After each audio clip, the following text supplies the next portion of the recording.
will try to understand how poultry raised outdoors faces contaminations from pathogens borne by wild birds and what it changes in terms of biosecurity. My name is Mathias Delpont. I'm a poultry vet and researcher at the Toulouse National Veterinary School in INRAE. To begin with, let's see how outdoor poultry farming works.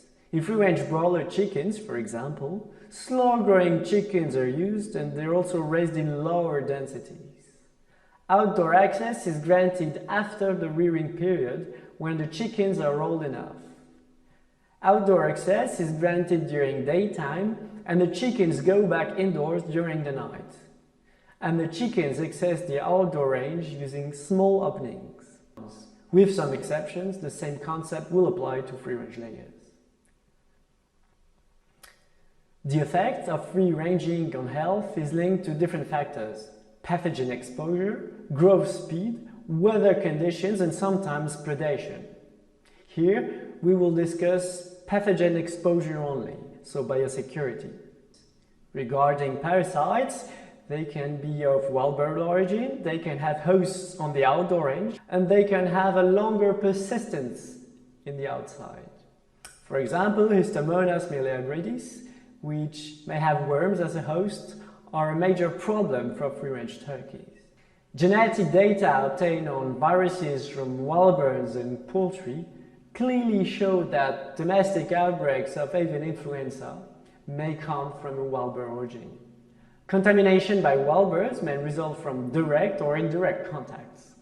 From a contaminated range, especially if there are puddles or ponds, which may attract wild birds and serve as common drinkers for poultry and wild birds. And speaking of puddles and ponds, some viruses like avian influenza may persist longer in this kind of environment. It's important to note that not all wild birds present a similar risk. Some species excrete different pathogens and in different quantities. Pigeons are known for transmitting Newcastle disease, while seabirds and waterfowl are known for spreading avian influenza. Also, wild birds have a variable capacity to transmit the pathogens over long distances, like migratory birds, or to constitute a local reservoir of disease in which pathogens may continuously circulate.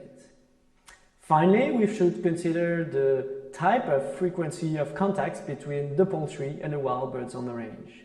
And some local species may act as intermediate in a transmission chain. So the point is, the ecology of the farms should be considered in this case. Then how can we adapt biosecurity to free-range poultry farms? Since we cannot kill the wild birds around the farms, we need to stop attracting them. Requires to stop having puddles on the ranges. In that case, we need to drain them and manage the slopes, or avoid using tractors on the ranges. Also, feeders and drinkers should be placed inside the barns. Farmers sometimes wonder if they should remove the trees from the ranges. It will not be necessary because the wild birds who are more likely to transmit avian influenza are not attracted by trees. So can we make the birds go away? Scaring them can be a solution, but eventually all birds get used to scarecrows and other sound-basing repelling systems. Another way to avoid direct or indirect contacts between wild birds and the outdoor one would be to use overhead nets or winter gardens. Winter gardens can be considered as an intermediate between indoors and outdoors. Nets would not avoid completely fecal contamination from above, but could still reduce the risk. Both nets and winter gardens are really expensive and sometimes require special management. Another main aspect of biosecurity in outdoor production is disinfection. There's a challenge in cleaning and disinfecting efficiently on organic matter. In that case, one of the most efficient and cheapest solutions is to apply quicklime. To make things easier and more practical, the first meters of the outdoor run should be in concrete. It's easier to clean and may serve as a doormat to poultry going back to the barn. Also, between flocks, we cannot disinfect the whole range, so we need to target in which zones we want to take actions.